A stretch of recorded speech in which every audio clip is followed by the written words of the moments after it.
Hey, welcome students. I love seeing you guys here every week. It's my privilege to be your youth pastor. And if there's anybody I have not met or I haven't seen you in a while, then make sure we get the chance to meet before you leave. Because if you're a guest, you get a gift. And if I haven't seen you in a while, then just come up to me and give me some knuckles. Cool, like that. All right, knuckles. Can I get knuckles? Thank you, thank you. I can always count on a couple Debbie Downers. Anyways, we are well into our series Consumed, and today I want to talk about delayed gratification. Let's say that one together on the count of three. 1, 2, 3. Delayed gratification. What does this mean? Delayed gratification is essentially waiting for the thing that you want. Go back in time and think about the best Christmas present that you ever received.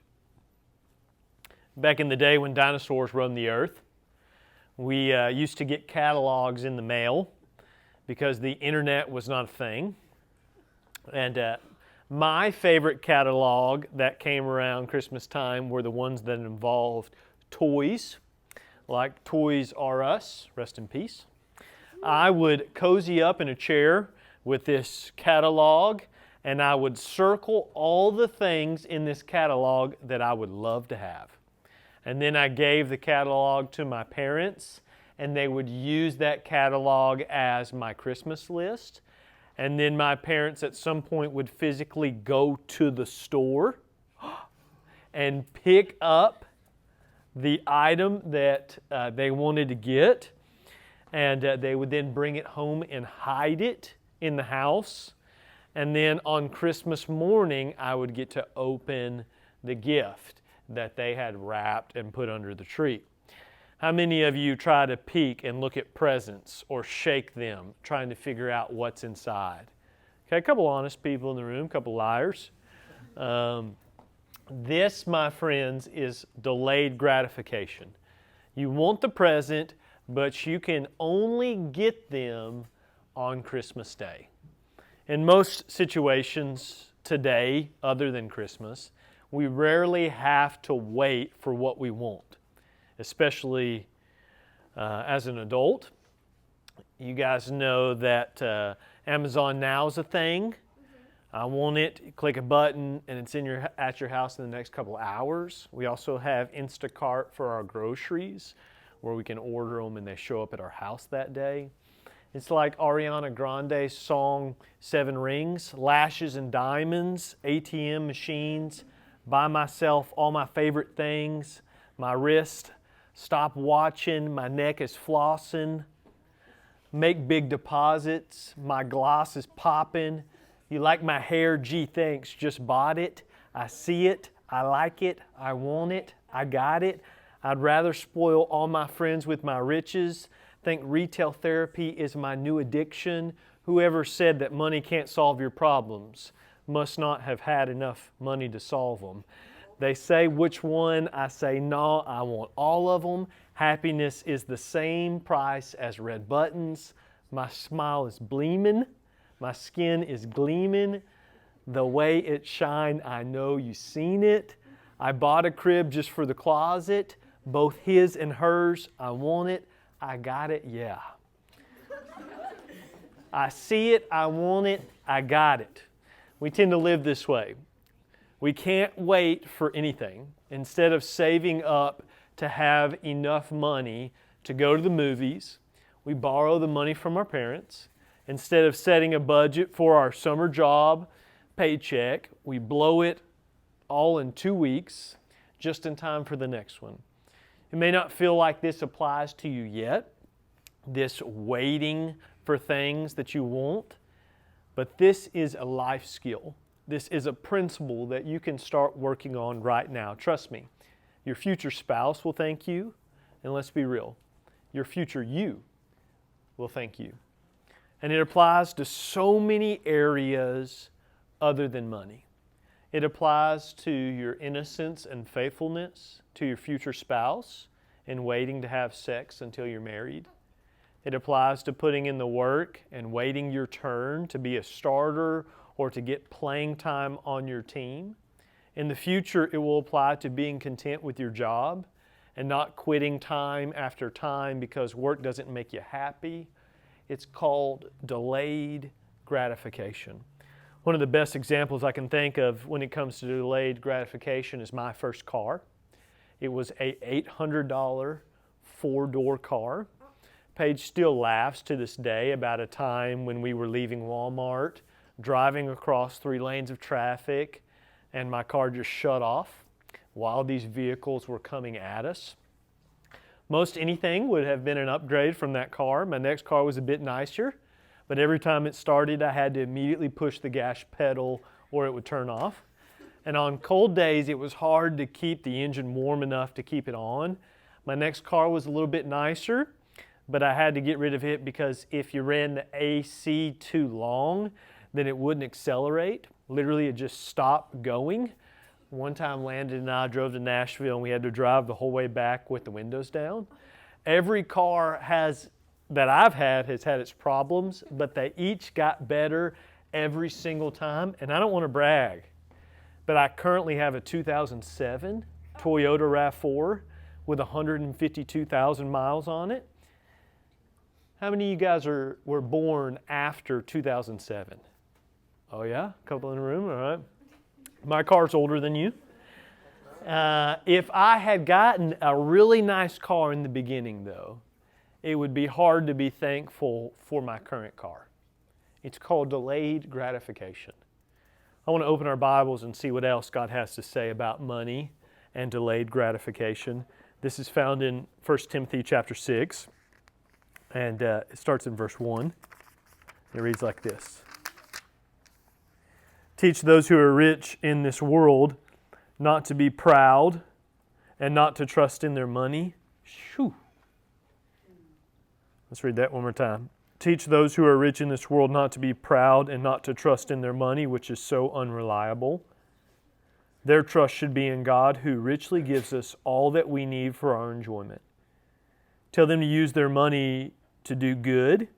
They should be rich in good works and generous to those in need, always being ready to share with others. By doing this, they will be storing up their treasure as a good foundation for the future so that they may experience true life. Such practical wisdom here. And I love that it says their trust should be in God. Their trust, your trust, my trust, our trust should be in God. Not in money, but in God who richly gives us everything that we need for our enjoyment. Do you believe that though? I mean, honestly, in your life, do you believe that God is the one who gives you everything that you need for enjoyment in this life?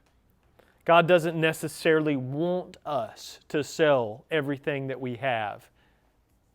He isn't angry about us getting coffee with a friend or going to Chick-fil-A or buying a new guitar that we saved up for or getting a new pair of shoes at the beginning of the school year or going on a big family vacation in the summer. God richly gives all that we need for our enjoyment. But God wants us to enjoy this life. But we will only truly enjoy it when we trust in God. Not in money, but in God. When God has the throne of our hearts and we follow His lead, then we live a richer life. Not necessarily financially, but a fuller life instead. Money offers us this false promise that we will be happy if we have this thing, if we buy this or that. But stewardship is when we realize that everything that we have is God's. And we use it according to the grand story that He is writing. All of our money is God's. And He wants us to be good stewards of His money, using it to bring Him glory. Jesus tells us a story in Matthew chapter 25, verse 21, that reminds us that wealth in and of itself is not evil. In this story, he tells a worker who has been a good steward of the master's money. Let me read it to you. Matthew chapter 25, verse 26. That's not right. 25, 21. The master was full of praise. Well done, my good and faithful servant. You have been faithful in handling this small amount, so now I will give you more responsibilities. Let's celebrate together. Hey, I really like this verse because there's this realization that happens in here, is that we like to think that, hey, I'll give money to other people when I have more money. Or, hey, I'll be generous to other people. Maybe I'll give some money to the church and to God when I get more money. And Jesus is making a statement here. He says, no. Those who are faithful with small amounts. Right, Chloe? Those who are faithful with small amounts. Those who are faithful with a little bit. Much will be given. And in this verse it says, let's celebrate together. I love that Jesus is expressing like, hey, if you are being faithful with what you have, then let's celebrate together. On the flip side in that story, there is a worker who is not a good steward of money. And listen to how this sounds like a lack of delayed gratification, like they instantly were seeking to get everything that they wanted. This is found in Proverbs chapter 21, and this is verse 20. It says this, the wise have wealth and luxury, but fools spend whatever they get. I know several people that are good with money. They give and they give and they give. That's the common denominator in my life when it comes to people who are good with money. They give. We've got a guy in our church that gives large amounts of money of scholarships for students just like you to go on trips that we go on every year. We have people that pay for your food on a weekly basis. We have people who pay for the furniture that you're sitting on. There was this one lady, when I first started working here, she was older. She was actually homebound, so she never physically came to the church. But for the first 5 years that I was here, every year she would give $1,000 towards summer camp. No reward for her. She did not gain anything out of that. She just simply wanted other people to experience the goodness of God. And this is big. This is counterculture stuff. It's kingdom stuff. And I cannot wait for next week, on our final week of this series, where we talk about kingdom building. And we're going to give each of you a chance to be part of changing the world for the glory of God next week. So I just want to invite you to not miss that next week. But I want to end this message with some practical money tips from the Bible. These are money tips. They're not from me. They're from the Bible. They're biblical principles about how to handle God's money, God's way, and how to be a good steward. The first one is this. It's don't go into debt. Instead, save for the things that you want. This is found in Proverbs 22, and this is verse 7. It says, just as the rich rule the poor, so the borrower is servant to the lender. This is obviously huge for one day whenever you buy a car, you go to college, or you buy a house.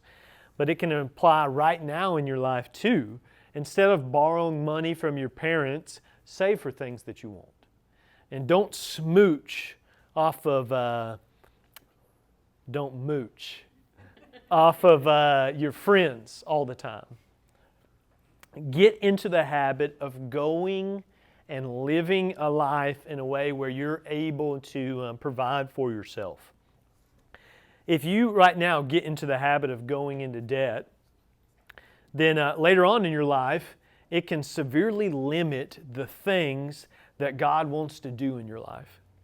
And if you don't have money, you can always look for ways to work to make some money. Proverbs 14:23 reads like this. Work brings profit, but mere talk leads to poverty. I've had several friends over the years that hated their jobs. They went to school, they got a degree, they also got student loan debt, and now they don't like their job. Unfortunately, they don't get to pick a career that they enjoy because they have a certain amount of money that they have to make in order to maintain their lifestyle. I want you to think about that for a second. They spend most of their days, most of their weeks, most of their years, most of their life doing something that they hate because they mismanage money. And as a result, they're stuck. Here's another principle for you that I believe God communicates in His Word, is to give first, to save second, and to spend what's left wisely. This is found in Proverbs chapter 13, verse 11. It says, wealth from get-rich-quick schemes quickly disappears. Wealth from hard work grows over time. The NIV version says, dishonest money dwindles away, but whoever gathers money little by little makes it grow. Maybe you come from a family of spenders, and that can make it hard because you've only watched people in your life not handle money well. I just want you to know you can break the cycle. You can chart a new course for yourself and for your family. And I think we'll talk about this a little bit next week, but when we focus on the word generosity and why, I think it's important to know that we need to give to God first because He's first in our life. Right? We say that, but hopefully our actions represent that. And we want to be a good steward of the rest of the money that we have. We can buy some things to enjoy, but we need to do it in a wise and a content way. And that leads me to the next thing. Have accountability by setting a budget that positions you to live below your means.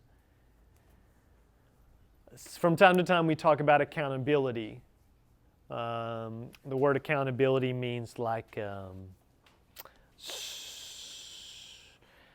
someone or something that helps us make sure our actions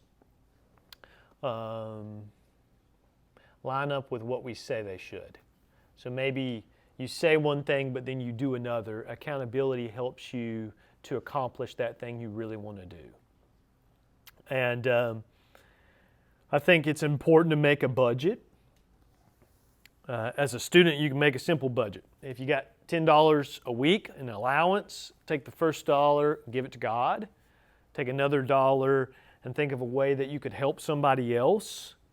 Put $3 towards saving for something that you want to buy in the future, and take $5 and spend it this weekend with your friends. Another example, if you get $50 for Christmas, don't spend it all right away. Give some of it to God, save some of it, and then spend the rest on something you want.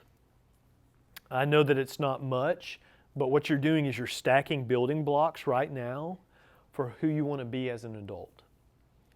It may not seem like it matters, but your future wife or your future husband will thank you. I can promise you that. Number one cause of divorce in America, it's money. People not knowing how to handle money. And a note on living below your means, maybe you've heard that statement before, but if not, that just translates to don't spend more than you make. That seems like a duh statement. But many people do this, which is why I made that first point of not going into debt. Finally, the last point I want to make is don't be legalistic.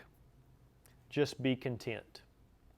Ask God for wisdom and then have peace. Hebrews chapter 13, verse 5 says this, don't love money.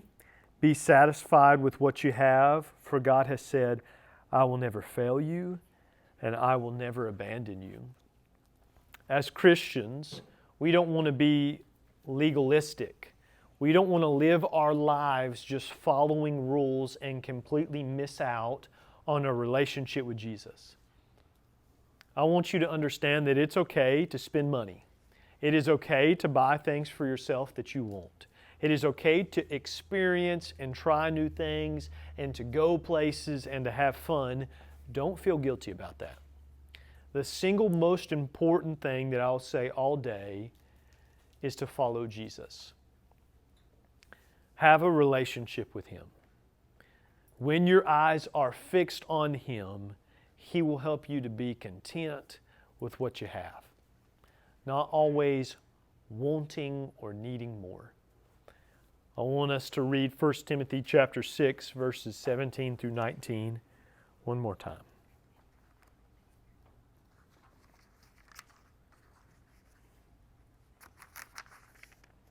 Teach those who are rich in this world not to be proud and not to trust in their money, which is so unreliable.